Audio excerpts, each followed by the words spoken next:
Hello everyone. तो एक भाई का मैसेज आया था मेरे पास कि अगर सी एस बी टी में एसिंक लगती है तो फिर उसका क्या प्रोसेस होता है उसको क्लियर करने का। तो भाई सबसे पहले बता दूं मैं कि आपको हर एक यूनिट में आपको C S B T evaluation देना पड़ता है। ठीक है। C S B T evaluation, अब C S B T evaluation क्या होता है? C S B T evaluation होता है communication skills and behavioural training test. ठीक है। तो ये इवेल्यूएशन आपको हर एक यूनिट के एंड में देना पड़ता है और इसको क्लियर करना मैंडेटरी होता है। ठीक है। तो मेरी 2 बार C S B T async लगी और उसके बाद फिर उसका एक अलग प्रोसेस था, मुझे क्लियर करनी पड़ी और मैंने दोनों बार फिर उसको क्लियर किया। ठीक है। तो मेरी 2 बार C S B T async लगी है, तो मैं आपको बता सकता हूँ कि इसका एग्जैक्ट प्रोसेस क्या है, कैसे क्लियर करना होता है। तो भाई मैं बताता हूँ। जो फर्स्ट टाइम जब मेरी C S B T async लगी थी, तो वो लगी थी क्योंकि मैंने C S B T evaluation छोड़ दिया था। ठीक है। ड्यू टू सम रीजंस मैं नहीं दे पाया था, ड्रॉप कर दिया था मैंने। और जो दूसरी लगी थी वो मुझसे क्लियर नहीं हुई थी, उसमें कुछ नेक्स्ट लेवल की कुछ इंग्लिश आई थी, मेरी तो पल्ले नहीं पड़ी क्या था उसमें क्या नहीं। तो उस वजह से दूसरी वाली में लगी थी, दूसरी वाली मुझसे क्लियर नहीं हुई थी और फर्स्ट वाली जो C S B T evaluation थी उसमें वो इवेल्यूएशन मैंने छोड़ दिया था। तो जो फर्स्ट जो सी एस बी टी एसिंग थी मेरी, उसका क्लियर करने का जो प्रोसेस था, उसके बाद फिर एक मीटिंग हुई जिनकी भी सी एस बी टी एसिंग लगी थी उस टाइम। उनको क्या करना था, सारे जिनकी सी एस बी टी एसिंग लगी थी, एवरी संडे, ठीक है, through out a single unit, every Sunday, every Sunday 12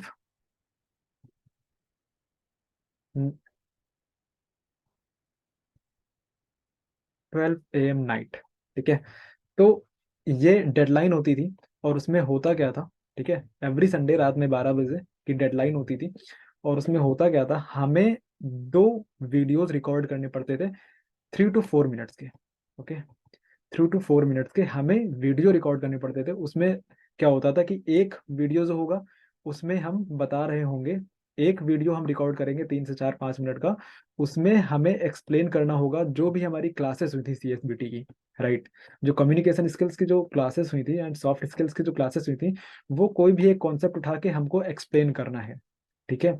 और जो दूसरा वीडियो होता था उसमें कोई भी टेक्निकल कॉन्सेप्ट उठा के, लाइक सीक्वल का, एक्सेल का, पाइथन का, whatever you want to, तो आप कोई भी कॉन्सेप्ट उठा सकते हैं और 3 4 5 मिनट का आपको एक्सप्लेन करना पड़ेगा विद योर स्क्रीन। ओके। आपको स्क्रीन शेयर करके उसको रिकॉर्ड करना है, फिर आपको ड्राइव पे अपलोड करना है, फिर उसकी लिंक आपको देनी है। और ये करना होता था एवरी संडे, यानी 4 संडे हम लोगों को करना पड़ा। और डेडलाइन होती थी 12 बजे रात को। ठीक है। उसके पहले आपको सबमिट करना ही पड़ेगा। और उसके बाद जब मेरी दूसरी C S B T async लगी, तो जैसा कि मैंने बताया, दूसरी वाली जो मेरी लगी थी वो किस वजह से लगी थी, क्योंकि मैं मुझसे क्लियर नहीं हुई थी। जो दूसरी वाली लगी थी उसमें क्या था, उसमें वीडियोस तो रिकॉर्ड नहीं करने थे। ठीक है। उसमें वीडियोस रिकॉर्ड नहीं करने थे, उसमें एक अलग प्रोसेस था। उसका प्रोसेस क्या था? उसका प्रोसेस ये था कि अ, उसमें 4 टेस्ट देने थे। ठीक है। 4 टेस्ट देने थे या 4 इवेल्युएशन बोल सकते हैं आप। उन 4 टेस्ट में क्या होता था, उसका एक सर्टेन टाइम होता था, 6:45 से स्टार्ट होता था। ठीक है, शाम में। और 7:45 तक जाता था। ठीक है। 6:45 से 7:45 यानी 1 घंटा।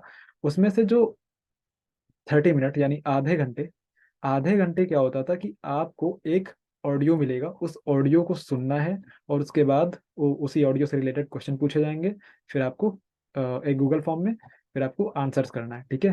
तो 5 मिनट की एक रिकॉर्डिंग होती थी, इट मीन्स वो ऑडियो होता था, उस रिकॉर्डिंग को सुनना था पहले केयरफुली और उसके बाद फिर सारे आंसर करने थे।